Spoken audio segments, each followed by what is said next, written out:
I genuinely believe that if you try to understand where other people come from, and a big chunk of that is culture, you can understand the differences, but you can also appreciate them more.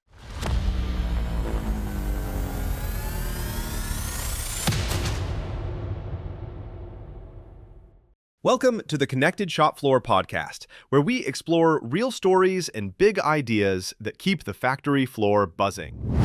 In today's episode, we are joined by a leader who truly understands how a business ticks, from project management to the board of directors.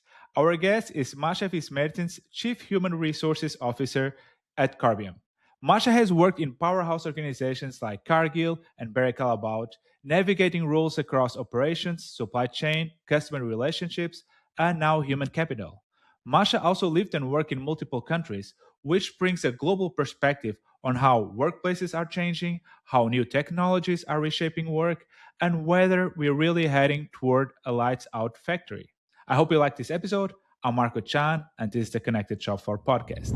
I know you've built your career inside one of the biggest names in the food and beverage industry, Cargill, Barry Callebaut, Corbion, and on paper, they might seem like this global scale, complex supply chain, strong operational DNA. But from the inside, do these companies really behave the same way once they reach a certain size? No, it's interesting because actually in my career I've gone smaller rather than bigger.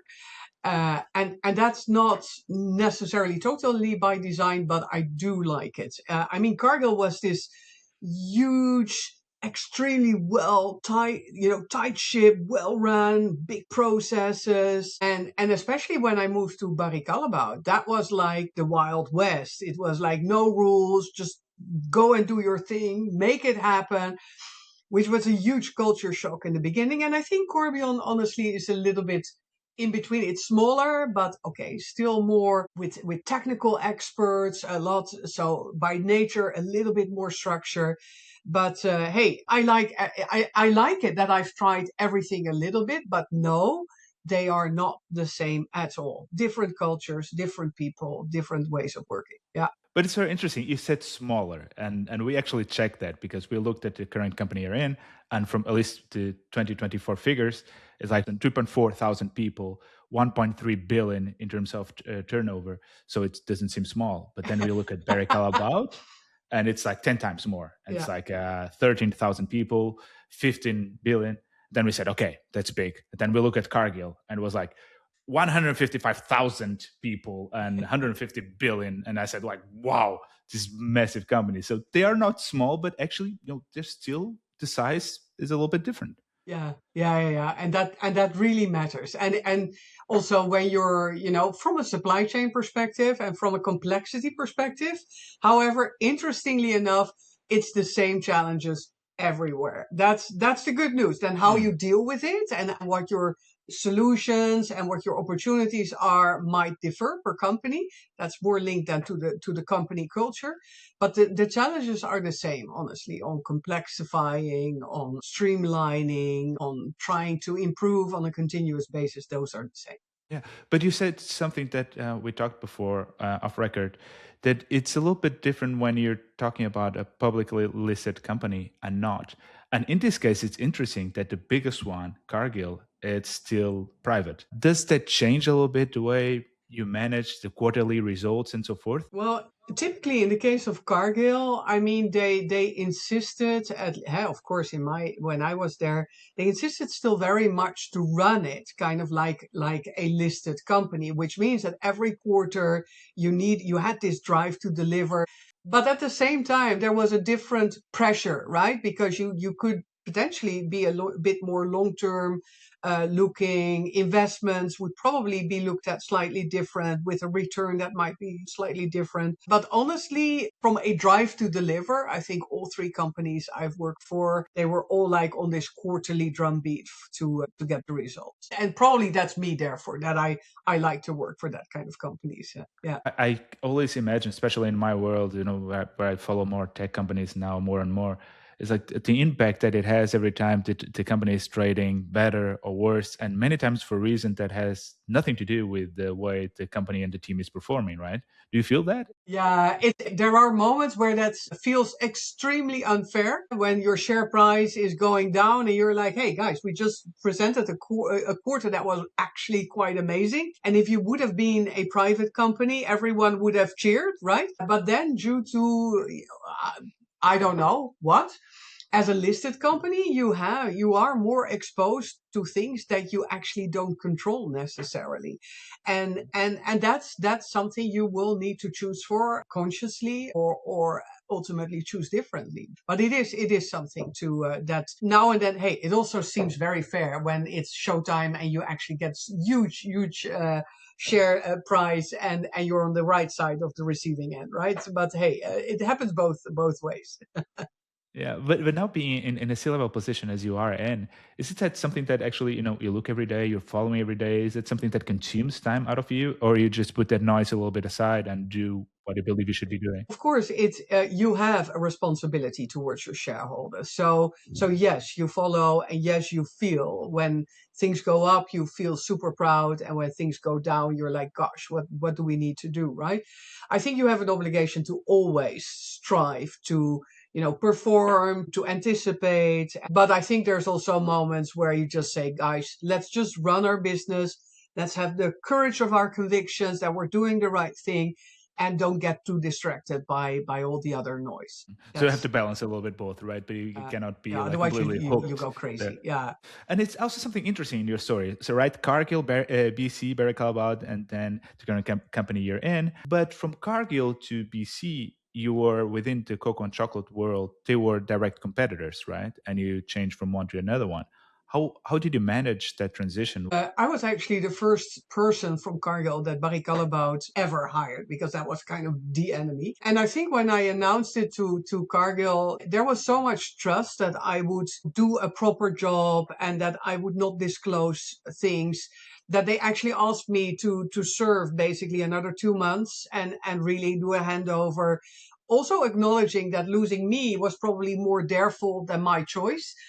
And as always, that has to do with how good your managers are and how good your development opportunities are probably, and the opportunity that is out there. Let's be fair. So they trusted me completely, and I must also say, even within Barry Callebaut, people hardly ever really tried to understand exactly how the margins were built or how the supply chain, what the budgets were. So I think what you bring, of course, then at some point is an expertise in a certain area that you apply on a day-to-day basis. And then for that, you don't need to, disclose figures. You just disclose ways of working because that's how you're trained to do things, right? So I think I was more hired because I would bring in probably slightly more structure and a bit more that, hey, that rigor in driving execution till the end, and which is very much was what I learned in Cargill, and how can you apply that in a company that is just much more creative, much more hunters and go-getters, which is amazing until it gets too much and everyone's kind of flying all over the place. So how do you find that fine balance? And I think that's what I've been doing a lot of my time in Barry Callebaut. And actually, now you just changed to Carbion, but you were 22 years, I think, a little bit more around that area. You were working in cocoa and chocolate, so you were quite the expert there. And then you changed, you're still in the food and beverage industry, but it's a little bit of different segment. How you navigate that new world you stepped in? It was a very conscious choice because indeed I had nearly 25 years in cocoa and chocolate in lots of different roles. I'd seen the full scope of it, landed ultimately in the executive committee in HR, right? And it was a brilliant moment also for me to pause and reflect on what do I really want. So it was for sure, I wanted a manufacturing company. I wanted a global company. I wanted a company with a deep purpose, like why are we here? And yeah, and I wanted the CHRO role because I really turned out to actually like that part. And then when I especially, and then of course it's also, hey, how in the engagements you have with the people when you interview, how much of their passion, of their commitment, of their drive is actually resonating through it. And with the CEO, I just had an immediate fit. And it is so nice to be in a totally different industry. I learn every day still. I'm nearly 2 years there now. I still learn every day. It's so much fun to actually discover those new horizons. Lots of things are similar, lots of challenges are similar, but because the product, the customer base, the way to produce and to get your goods to your customer are on the one hand the same, but on the other hand slightly different, that's just cool to see. And I spent a lot of my first year actually going to all the sites, meeting all the people, understanding, the processes, but also, getting to know the people and why are they so excited about in our case lactic acid, algae, etc. Yeah. I'm half Portuguese, half Swiss, and so nationality back at home was a little bit different from my father's side to my mother's side. Now you worked for an American company and Swiss company, Swiss Belgium company, and now a Dutch one. Does the national identity change a bit the culture of the company or not? No. I think always when you're on the lookout for a new job, company culture and basically where headquarters are will dictate a little bit how the company is run, right? And in that sense, Cargill was a pretty US company, a pretty, ways of working. And I still remember some debates about, what is normal and what is not normal. And then, hey, we were based in Europe at the time and headquarters in the US, and we had really fierce debates about how do you do things in Europe versus how do you do things in US. And in Barry Callebaut, it was, of course, indeed very much. I worked for a number of years in Belgium, and most of the time I was in the Swiss headquarters in Zurich. I mean, that's a different, that's a different style. Especially when you're listed, you're exposed to, of course, the Swiss stock markets and Swiss corporate governance, which is not the same as US one, which is not the same as now back in the Netherlands. So after 20 years, I returned back to the Netherlands, and now in a Dutch company with Dutch headquarters. Luckily, we're quite an international team, I must say. It's for sure not just Dutch people running the show. But it is again different. Yes, it is. I mean, the ways of working here are different. And we have most of our business today is actually in the US. So we have a lot of those interactions still today. And I honestly, that's part why I love working for an international company, because you get that blend of, hey, you have two nationalities, that you get the best of both, right? So that's my Or motto. the worst, I'm not sure. And sometimes the worst. Hey, that goes with the package. Exactly. And by the way, you're talking about this now international aspect, and you yourself have lived in so many different countries, right? So the ones I heavily here is like Netherlands, Belgium, France, Switzerland, and also in Asia and Bangladesh. But you started pretty early at this international moves because you did your scholarship program in St. Petersburg in Russia.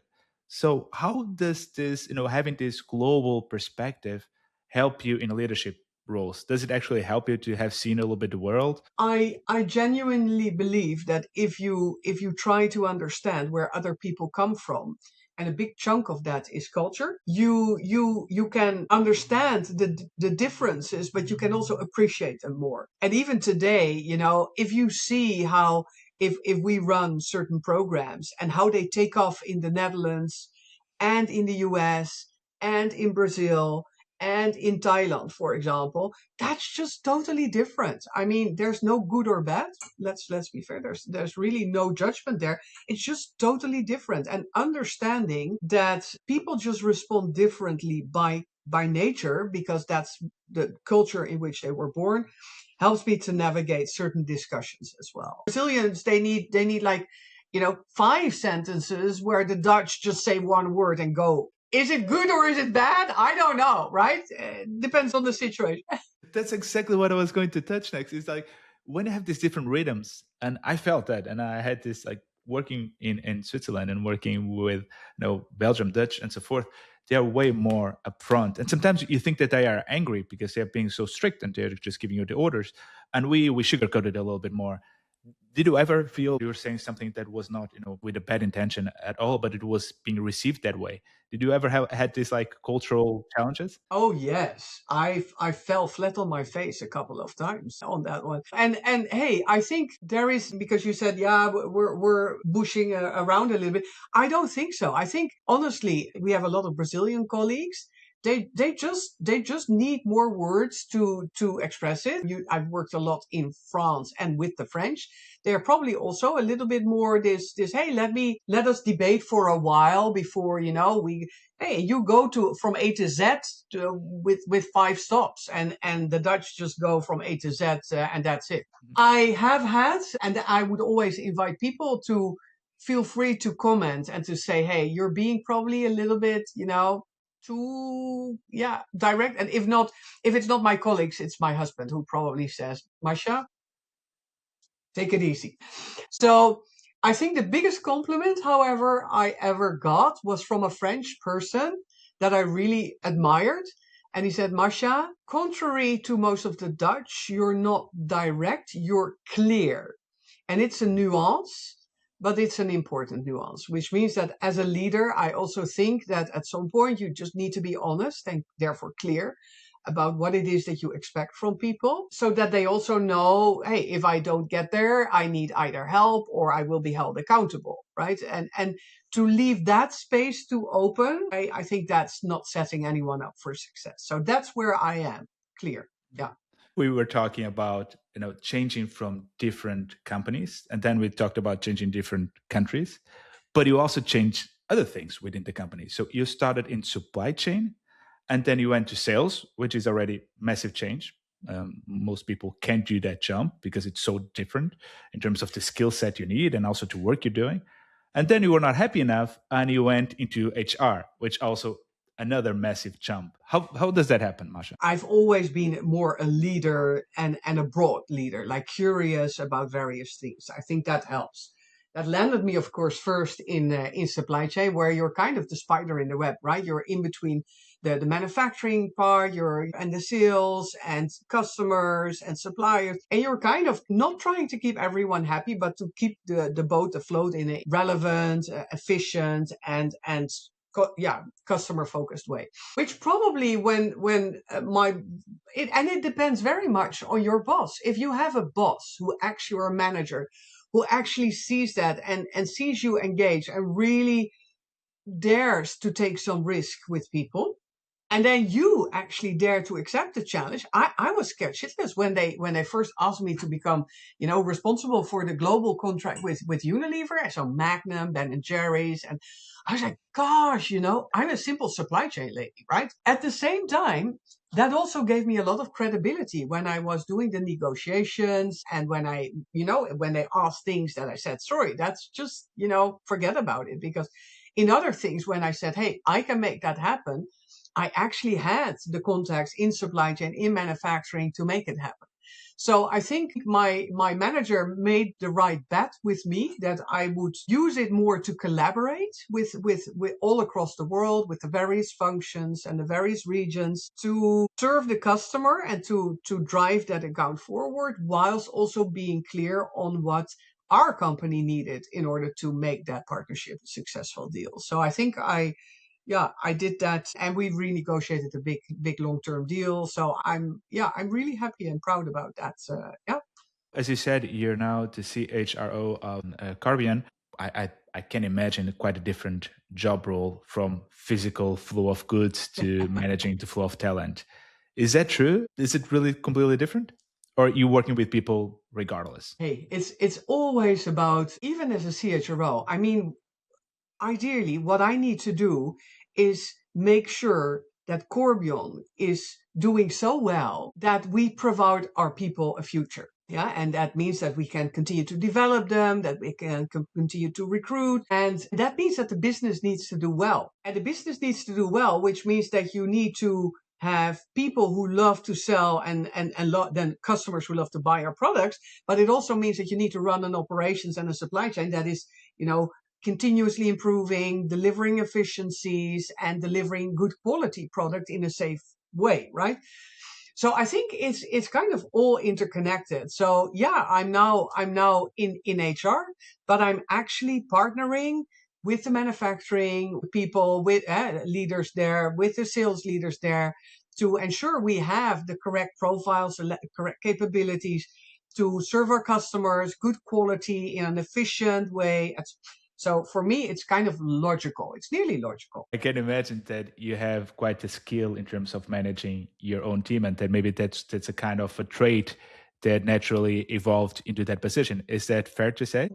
I have the luxury that I'm not good at anything in particular, which means that I can recruit the most amazing people that are really good at stuff, and then I can say, you know much better than me, so please go ahead, right? I couldn't sell better than my key. You were the and the salespeople in my team.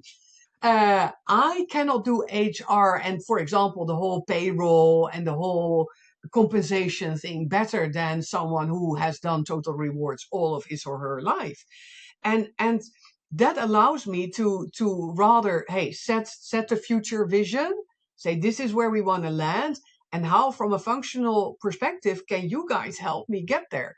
So I'm never a threat for really good people. On the contrary, because I wouldn't know how to do it better. I've been running factories, and the first thing I said to my factory directors is, honestly, I can't tell you how to run a factory. You know that, and I totally empower you. However, I expect you to stay on budget, and I can open up the doors to the sales guys so that, if you want to achieve efficiencies and you need certain things done in innovation, in R&D, in sustainability, in order to get there, I can open those doors for you and I can help us get there. So I think that's the luxury I had, being a broad leader rather than, yeah. Exactly. And that's it. So you know about supply chain, which in a manufacturing industrial company, I think it's important, right? It's the heart of whatever you're doing, right? Do you think that is it critical for a position such as in HR or maybe in other areas, finance and so forth, to have that knowledge of what you're producing and how you're shipping it? Is it crucial or not? If you're in the beginning of your career, it's really good to really try and become good at something specific, right? But if your ambitions are to become a manager and to step up, it's important that you start looking more and more, not just your own small silo, but that you look at other functions, other regions, other departments, right? And I really believe that's the only way to move forward. And for me, that has been my success, that I was not only curious, but also open to learn.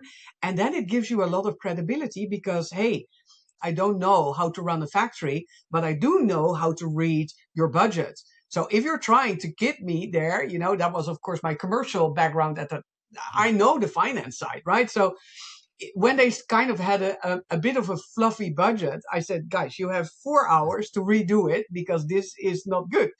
So it gives you, of course, a credibility. And also now in HR, when we see struggles on the shop floor with either retention or illness rates, or I know it. I've been leading teams and I've seen what certain issues can do to teams, to shifts, to your output in your factory. Safety, of course, super important. I know what that means. So yeah, I speak from the heart at that point as well, that I genuinely understand. I was lucky enough to be in one of those management trainee programs where you actually are prepared within the company to go on different areas in order exactly to have that as you were describing.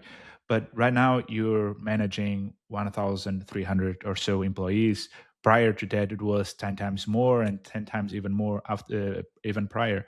So how is it possible to give that skill set, to the whole organization? Are you actually able to do that? Because it seems very logical, but is it practical? To some extent, you can, because it starts, of course, what you often see is that operators are being thrown into a line manager role, for example. And then what we don't do is that we equip them properly to not be an operator anymore, but be to actually to become the leader, which is a little bit more uncomfortable. So, for example, right now we are engaging a lot in training those first time managers to understand what it is to manage teams, but also to give them a little bit of a taste of their role in the broader company. And I think ultimately everyone wants to understand at the end of the day, what did I contribute to our customers and to the company ultimately?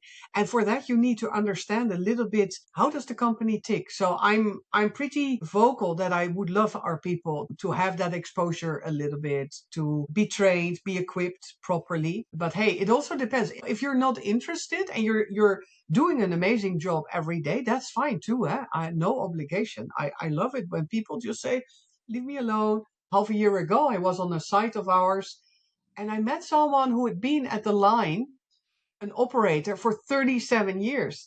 The person was just like the most dedicated, most engaged employee I've ever seen. And he's the mentor and the buddy of all the new people because he sits on 37 years of experience on that particular line. Mhm. Beautiful. I cannot be happier. Let me quickly thank today's sponsor, ProGrow. On this podcast, we often talk about the impact of data and AI on manufacturing sites, and something that comes up again and again is exactly the lack of data, and more importantly, the lack of clear, actionable insights. And that's exactly what ProGrow does. Trusted by more than 100 organizations from the food and beverage industry to the automotive, covering virtually any sector of the market, ProGrow helps manufacturers get real-time insights from their machines. So visit progrow.ai and download the free app. Also, use the promo code PODONE, PODONE, and you'll get a free IoT device today. Thank you. You touch on something that, at least in my world now, it's quite hard. Is that normally, if you have a technical person that's really good technically, normally his or her career path tends to evolve to a managing role because that's where you are able to get promoted and start earning more. And it's a little bit harder to do this technical progression. I think we're doing that better and better on, but I think there's still that pressure. If I really want to do the next jump, I will need to start managing a team. It's what, indeed, in all fairness, is what often happens at the detriment of the real core capabilities and the real love that person has for his or her role. And I think that this is something we're actually actively also reflecting on, because couldn't you build tracks more for experts, right? So that they can still progress and that they can still indeed, have a step up in career whilst you play to their key strengths, which aren't necessarily running a team, but are much more in, delivering blue sky innovation, or really, and that can be in the process or the process engineering side as well. I mean, I love it when we have super solid people who listen to a machine and then actually, by just observing and listening, they know which bolts and which things they need to adapt in order for the line to run smoother. Yeah, and I remember there was this, I forgot the name of the guy, but he was saying that the companies are being run by untalented people because you tend to be promoted when you're doing a good job and you stop being promoted when you're no longer doing it. So the sweet spot is the prior position you had before the one you're in, because that's when you were really doing it and now you're no longer. Yeah. That might be a little bit unfair. You see that happening now and then when beautiful experts are promoted into roles where you don't get the best, out of them, and they're not happy, and that's just a shame. So, and I still think they should be allowed to continue to grow and to continue to explore, and we just need to look at it differently then. So, I think more companies are observing the same.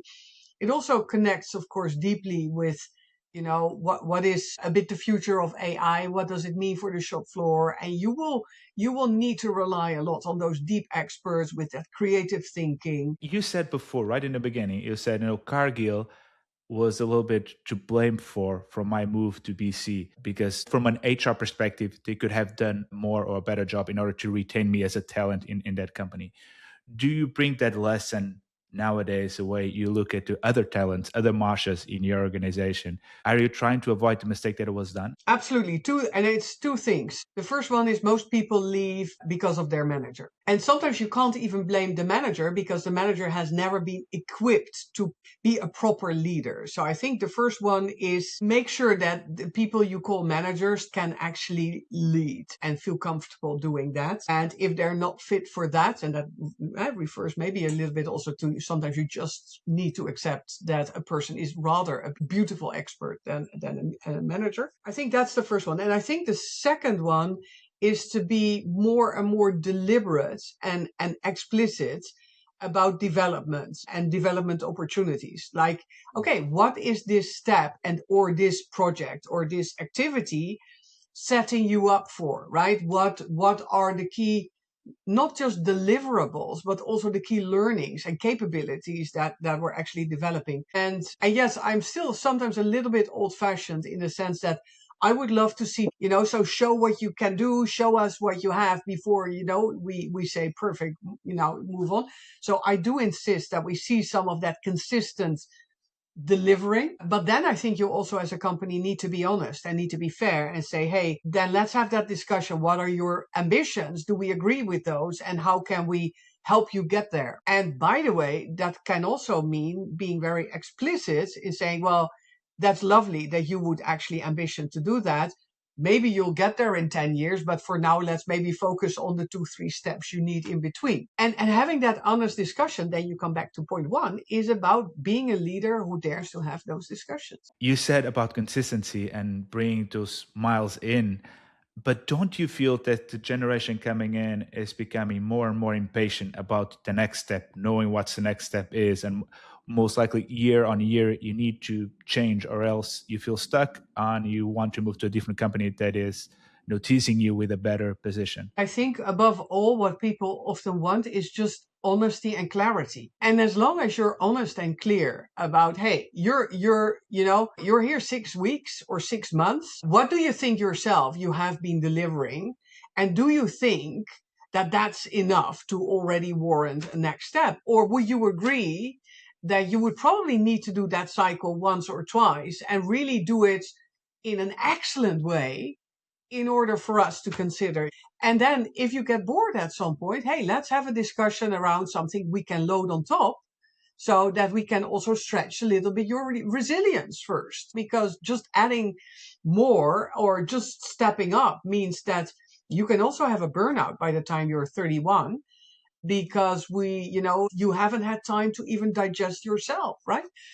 So I think for me, it's often much more about engaging in a discussion, being clear on what you expect from both sides. And then, okay, yeah. And then if someone thinks in half a year after university that they can be CFO of a listed company, I'm fine, but that's probably not going to happen, right? Hey, and you can have that ambition. You can even be vocal about it. And I will say, great, but what's the road towards it? And let's manage that together. Or you just start your own company and become a CEO very quickly. That's what I did. Hey, you can absolutely, and yeah, good for you, right? But that also means that you need to clean the toilets, and you need to eat the humble pie really regularly, and then you can be CEO probably between 1 and 2 at night. Dream about it. It might not always feel, So I think that's a reality. That's then also a reality check. You touched on something that previously when you were saying that I have this operational knowledge, which is good. This financial knowledge. When someone throws me a budget, I can easily challenge on that. Now, what's the relationship between CFO and CHRO? I can imagine one is looking at those figures and the other one is thinking about other priorities. Is that true? Is it fair to say that it's a tough relationship? It's really on the contrary.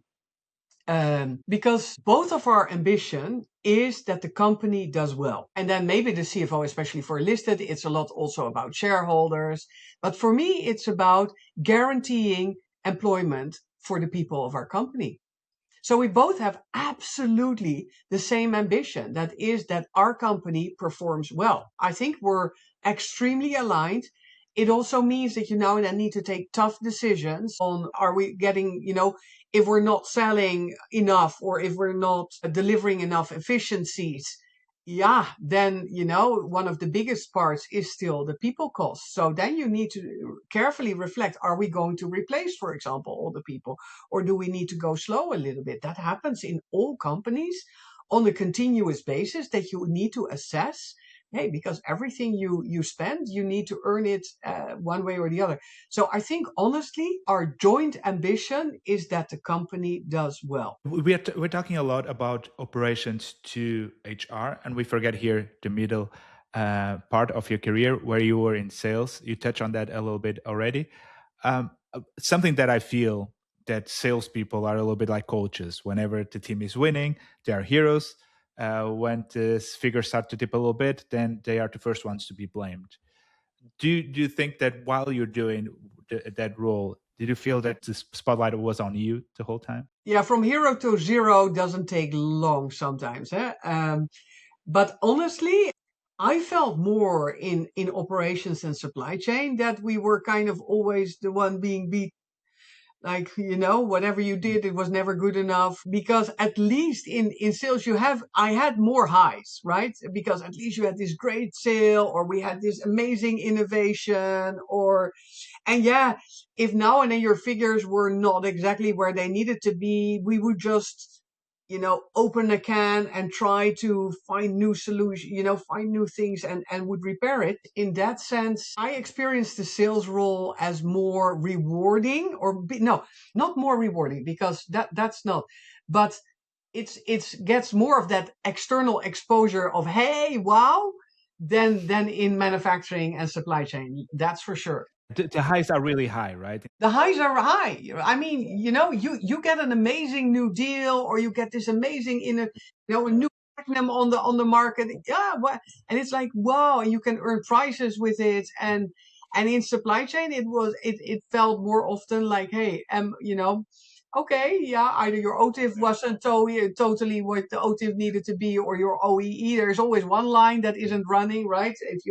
I think I had at some point 23 factories in my scope. Yeah, guys, there's always one factory that has something. Yeah, so don't beat me up for it. Loads in sales are also low, right? I know that sometimes it was also extremely tough when sales, and often it happens beyond your control, right? Economics in a country can crush, or something that was supposed to be a huge, innovation and introduction didn't land the way it was supposed to land. And then all that work for nothing, right? But in all fairness, I think the highs, maybe I'm genetically optimistic. So I only, remember the highs probably. Yeah, that's why you were a good salesperson. You Yeah, need to be probably. optimistic, or Yeah, else you cannot be, that's it. right? You That's it. cannot do that I job. refuse to see the rest. How is it to manage a B2B contract? And I know you worked quite close with Unilever. How is it? It's a multi-year deal. Is it like something that you're, okay, I signed the deal, now I can chill for 2 to 3 years? Or are you constantly there, trying to hold that contract so that mistakes don't happen and so forth? Is it stressful? Is it more relaxed? It's never written in marble. So it's always subject to you performing and bringing the customer what they need, of course, innovating with them, providing solutions, by nature, according to them, too high price. So that's a continuous battle. So no, it's never a given. Any customer relationship is never a given, no matter what contract is signed. So the pressure is in that sense always on, but I must say I also like that challenge. I mean, whether you're in supply chain or sales or HR, I mean, you need to set yourself stretch targets, and you need to try and achieve those. Is it possible that you can do a small little mistake that can cost you that client? Yeah, of course, we made silly mistakes. I've had maybe the luxury of always having, managers that told me, Masha, if you make a mistake and you screw up, but in the moment you thought it was the right decision, and you can tell me why you take that decision, then in hindsight it could have been the wrong one. But at least based on the info and the data and the things you had, you made a call, and then it can go to the right and the left. Now, if you make 15 of those calls and they all end up on the wrong side of the fence, you're probably in a bit of trouble. But if you now and then make a judgment call, and again, that can be in any job, As long as you believe you've done the right thing and you can defend it, and you have a manager who kind of backs you up and says, "Hey, yeah, fine, could have happened, but this is, I trust that you do the right thing." You should feel free to make mistakes. I agree with that. It's when we're developing a software and we do mistakes and fail fast so that you can improve and bring innovation in. I can imagine it's a little bit different when you do a mistake with a client and then you start losing a huge account, for some mistake that my team did or the whole organization did, because that has a huge impact on the whole organization, right? Of course, but there are things that are kind of no-brainers that you don't play with, that you don't take a risk with. And if it goes wrong, at least if you followed a strict process and a strict protocol, and you can explain that you followed it, yeah, the customer can always be unhappy, right? And I do remember we had massive concerns with labels in where big containers were stuck in a country far away, and that we're like, this is the umptieth time this is happening, like, really? And they were extremely upset with us. Then you go to a root cause analysis, and then you go all in with a proper team. You show them you care and that you really want to go to the root cause of it, and you propose, this is what we're going to do to prevent it. Masha, let's shake things up a little bit. So I have here a few questions which we call the press and guess section. And I'll just try to throw a few questions at you and try to get quick answers from your side. Is that okay? Cool. When we look into supply chain or HR, which one is harder to optimize? HR. In supply chain, it's kind of more intrinsic. I think there is this probably already more this continuous improvement kind of mindset. That's probably what I've seen in my career in the various companies. Whereas in HR, that's kind of new still. Yeah. What is success for you? A perfect process or a motivated team? The latter, motivated team, always over a perfect process. That makes sense. Now, you touch on AI, and we're going to talk a little bit more on that. But how do you see AI in the office? Is it a threat to jobs or is it a boost for productivity? In all fairness, I think that's really both. It can replace certain jobs, but it will also help us tremendously. Yeah. Leading change, what's the best model? Slow and steady or rip off the Band-Aid? Well, you've heard me over the past. I think I'm the rip off the Band-Aid kind of person, and then I try to sustain. What's the best classroom for you? University lecture or being on the shop floor? Oh, always on the shop floor. Managing by walking around. Always. Now, the last one. That is a very important one, Masha. Chocolate. What do you prefer? Dark, milk, white, or ruby? I'm the milky one. Yeah. With hazelnuts or, salted caramel. Yes. You can wake me up for that. Thank you for playing along, Masha. I really want to jump into AI and IoT and transformation. I really would love to hear your insights on that. How do you think it is changing the way that people are working? Is it changing? Is it not? How do you see this wave? Yes, it will, of course, change the way people are working and how we interact with each other. And I think that's undeniably true.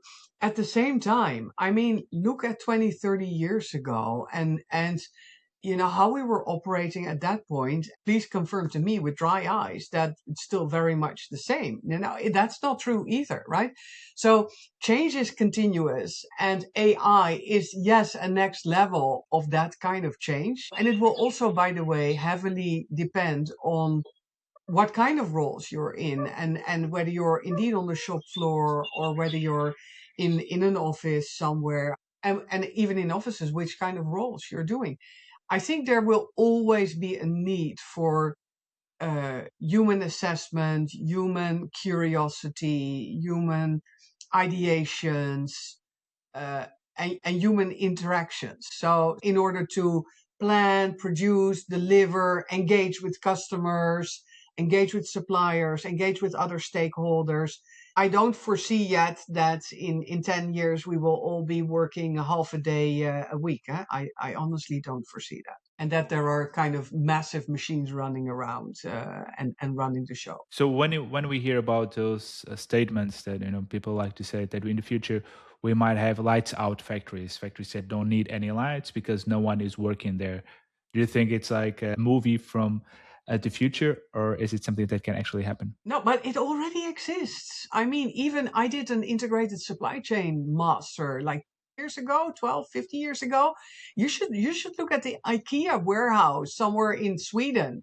And this is their biggest warehouse. It's totally dark. It's run fully automated. And I think they do 33,000 pallets per, I don't know how many hours.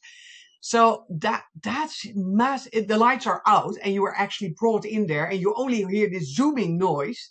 And then for fun, they do all take they put on the lights, and you're like looking into these zillion you know heights, pallets, and these machines they don't go at grandma speed. They go at warp speed. It's not gentle. It's furious, right? That existed 15 years ago, and I haven't seen it everywhere because you need a certain skill for that. I think also in light of the total things that are happening, you also see much more, hey, make it local, make it smaller, rather than only bigger. So I think there is a lot of different things at play. Part of our industry will absolutely be run like that, but a big chunk won't, and will probably never, because we choose to not to do that, or for various reasons, or it doesn't deliver the value it's alternatively supposed to deliver. Do you think it's still a case of return on investment? Do you think that it's still very high to create such a production site? Is like labor still cheaper than all of this automation and massive projects? Yes, because don't forget, for a lot of things you need raw materials, and raw materials don't bleep them up, right? That requires things to be transported all over the way, pieced together. And if only those flows, you cannot fully automate them. I don't see that. Well, there will always be a need for human interaction in that. And hey, at the same time, if we can make it more efficiently, and if at some point we can all work 3 days a week and have a decent living and a fair living with that, yeah, I don't know who would be against that, right? So if we could all strive towards that, but I don't think it will go that far. It will first help us just to do things smarter without having to work harder. So, thinking a little bit about nowadays, do you think that the line between office and the factory is it becoming more blur, or is it still quite a big difference between people who work in the office and in a factory? Well, I know. Also on the shop floor, you will need more and more digital skills, right? To run lines, to also report out on it, to check efficiency, and so the capabilities that were in the past, you had really the manual labor, and then a strict, and then you had the kind of office labor people.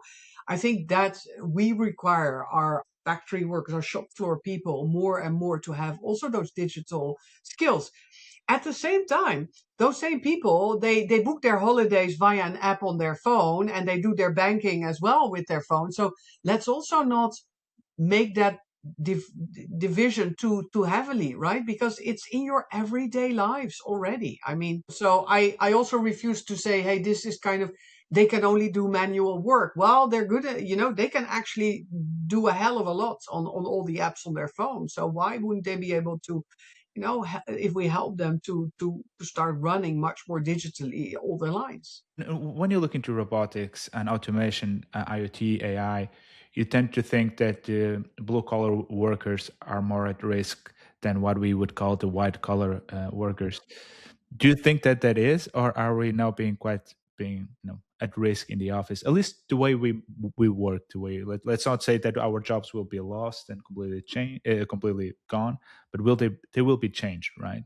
There will be change. I think life will probably be hopefully made easier for shop floor, in the sense that now still a lot of the activities are quite manual and heavy, and therefore wear people out potentially, or might be physically cumbersome. I think that's the opportunities out there, right? That it will be less physically heavy. So for me, that's more an opportunity. And no, I don't think, I think because the efficiencies you also see massively in the offices. If I now see, I mean, making presentations, checking, oh, I created this. Can you please, review it? And I mean, honestly, my sons, they just write something and they put a spell control over it, and then it's done, kind of. Yeah. I still try to spell properly myself, but okay. I know. They don't care anymore because anyway, they have a program, they let it run, and it's fine. When you look into education, do you think that things will have to change a bit because of that? We have access to so much information so quickly. Now and then, taking a little bit of distance and just recognizing either that you're being in a kind of a loophole, and that stepping out is maybe wise to get a new perspective, or try to actually do stuff without indeed just walking or just emptying your brain from all the different interactions that you can get is not a bad thing. You see a lot of people, with also young people, with a digital overload, and that is something we see absolutely, and I see that, and I discuss also with peers. I mean, yeah, it's interesting with all the things we've done in the past years to progress. Now, if we want to relax, we go a week off-site and we pretend we're cavemen, and we call that progress somewhere. So that's interesting. That's fascinating. Yeah. I was just discussing that last night. Me, a group of friends of mine, we started doing hikings and camping and so forth, and we're putting ourselves in miserable conditions, and we call that holidays, and Yeah. we are looking forward to that. It's a little that's stupid, right? Well, it's just an interesting paradox, right? That's we do basically what people 500 years or 2,000 years ago did to relax. Okay, really? When you look into all of this, what is that one very human, old school skill that you would tell young talent that they should not outsource to technology when they think about their careers? It's super interesting because you see also more and more, for example, digital coaching, where people actually their best friend is their digital coach, and I like that because to some extent I feel that there is something truly valuable in there. But I think nothing beats a good one-on-one. And this is something to genuinely understand what the other needs, wants, and strives for. I think honestly, that human interaction, if we can keep that at an honest and a no agenda level kind of, I mean, no machine can beat that. Yeah, and keep curious. I think also that curiosity is something that, yeah, we have as humans, and yes, machines can learn, and they will probably also become curious in the future. But I do have big hopes that as humans we might just be slightly more creative in that. You touch on something that we also discussed yesterday. There was like you're talking about the one-on-one and the human relationship that we need to have.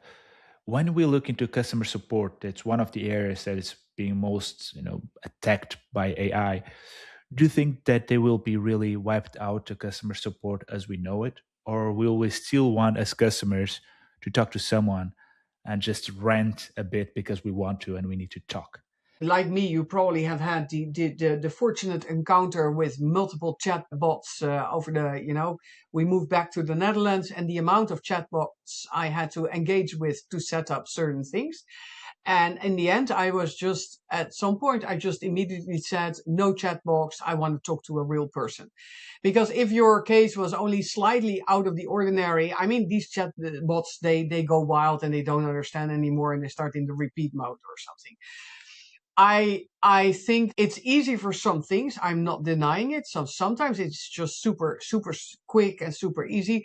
But I think there will always need to be a kind of a way to engage with a person who just says, I understand your story, and I'm going to own it, and I'm going to find a solution for you.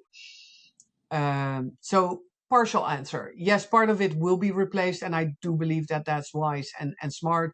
Part of it, there will always need to be an escalation to humans due to the complexity. I think so too, but I think that part that you're saying, that in the end, sometimes you just want to talk to someone, and the bot might actually, or the AI agent might actually solve the problem pretty efficiently, but sometimes you just want to rant and complain a bit and just say stuff, and you need that human touch. Well, I've had the opposite actually. That I would have wished that was a bot rather than a human, because the human was like, okay, you're now reading from a script. Yeah, and I told the person involved. I said, hey, you're reading. Obviously, this is an upset customer script. So that's totally no use.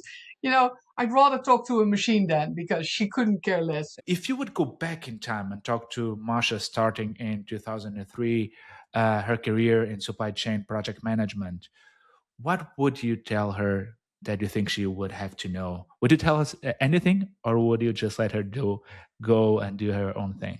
No, I think honestly, seize opportunities. Don't think too much about, oh, is this, you know, don't plan too much. Just dare if things, but like you did when starting your own company, like, dare, really try to dare things and explore things. That's what makes us unique as humans, right?